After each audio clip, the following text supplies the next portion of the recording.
ఎందరో త్యాగమూర్తుల ఫలితమే స్వాతంత్ర దినోత్సవం జరుపుకోవడం జరుగుతోందని తిరుపతి తెలుగుదేశం పార్టీ పార్లమెంట్ అధ్యక్షుడు నరసింహ యాదవ్ అన్నారు. రాష్ట్ర మీడియా కోఆర్డినేటర్ శ్రీధర్ వరకు తెలిపారు. గురువారం 78వ స్వాతంత్ర దినోత్సవం సందర్భంగా తిరుపతి బైరాగి పట్టణంలోని మహాత్మా గాంధీ స్కూల్ నందు జెండా ఎగురవేసిన పార్లమెంట్ అధ్యక్షుడు నరసింహ యాదవ్ ఈ సందర్భంగా మాట్లాడుతూ స్వాతంత్ర ఫలాలు అందరికీ అందించే దిశగా రాష్ట్ర ముఖ్యమంత్రి చంద్రబాబు అందించడం జరుగుతుందన్నారు.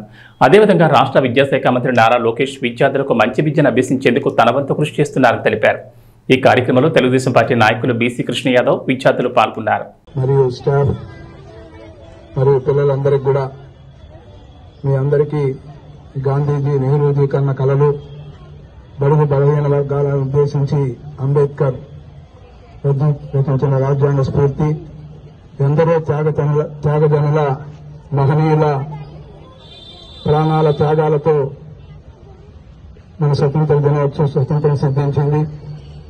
ఈ స్వతంత్ర ఫలాలు అన్ని వర్గాల ప్రజలకు అందించే దిశగా ఈనాడు రాష్ట్ర ముఖ్యమంత్రిగా చంద్రబాబు నాయుడు గారు గాని అదేవిధంగా ప్రధానమంత్రిగా నరేంద్ర మోడీ గారి ఆధ్వర్యంలో గాని వికసిత భారత్ అదేవిధంగా ఉజ్వల ఆంధ్రప్రదేశ్ కోసం అనేక రంగాల అభివృద్ధి కోసం నిత్యం శ్రమిస్తున్న మాన్యశ్రీ శ్రీ నారా చంద్రబాబు నాయుడు గారి ఆధ్వర్యంలో ఈరోజు ఏదైతే స్వతంత్ర ఫలాలు ప్రతి పేదవాడికి అందాలి, ప్రతి పేదల బిడ్డలందరూ కూడా పూర్తి స్థాయిలో ఉన్నత స్థాయి చదువుకోవాలి అనే దృక్పథంతో ఈరోజు విద్యాశాఖ మంత్రి నారా లోకేష్ గారు గాని అదేవిధంగా ఉప ముఖ్యమంత్రి పవన్ కళ్యాణ్ గారు గాని మీ అందరి ఆకాంక్షకు అనుగుణంగా మీరందరూ కూడా తల్లిదండ్రుల ఏ విధంగా ఇబ్బంది పడి మనల్ని చదివిస్తా ఉన్నారో బిడ్డలందరూ కూడా